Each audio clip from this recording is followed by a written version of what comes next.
Question. How do Hindus look upon Jesus as compared with Buddha? Answer. They say that Buddha was the way to enlightenment, but that Christ is enlightenment. Question. Why does it seem so difficult to hold the mind to an ideal? Answer. We have not the definite training which those in the East have had. There, even the children have it. They are shown that when one ideal is projected, they are to keep that ideal until they have its full accomplishment. The training in the Western world is somewhat different. We are allowed to let every thought come running through, scattering our forces.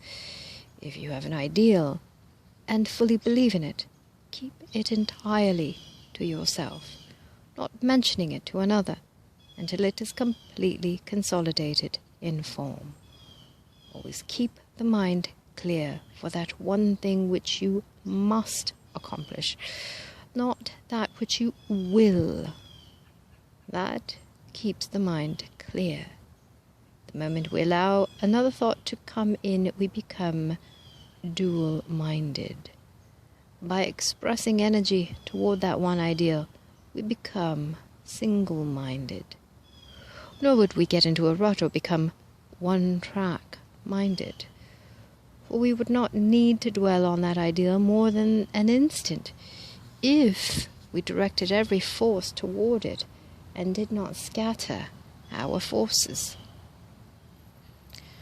From then on, we simply give thanks that it is accomplished and that it is here and now. Question. Are we to understand that you personally saw and even shook hands with Jesus? Answer.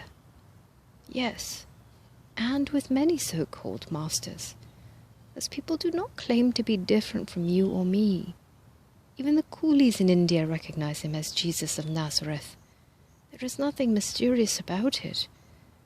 The pictures show him as an ordinary man, with a great light about him. There is nothing vague about any of these people. There is a very definite determination about them. They are vivid characters.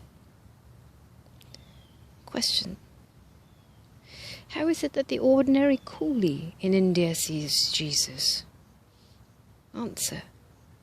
The coulee has accepted it and lives with it, whereas we live in a condition in which we do not accept or believe that he exists.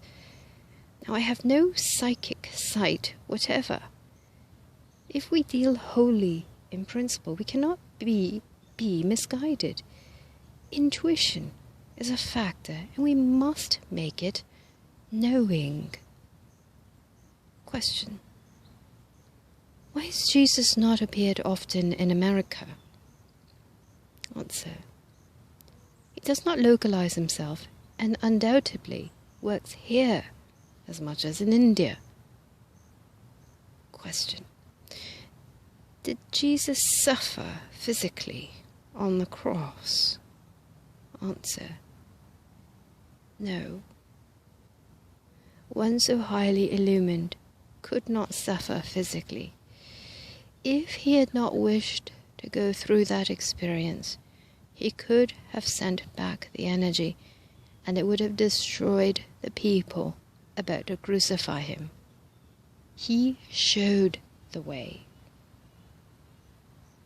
Question. Did Jesus exist for a number of years on this earth after the crucifixion? Answer. We know of no withdrawal from the body on his part. He lives today in that very body. The body is observable by anyone who comes into contact with it. Question. Do you mean that an individual known as Jesus of Nazareth has appeared in this country? Answer. Yes, naturally.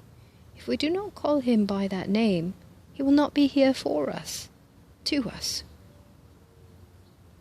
He will not be here to us. Question. Is it through some special consideration that you are able to give out the teachings of the masters? Answer: we are not privileged in any way over you, or we are not privileged in any way over you yourself. When asked if there are masters in the United States, they reply that there are over 150 million masters here. Question: would Jesus appear here if we needed him? Answer: he is always where he is needed. When he said, quote, "Lo, I am with you always," end quote, he meant just that. Question: does Christ mean the principle of life? Answer: it means God principle flowing through the individual.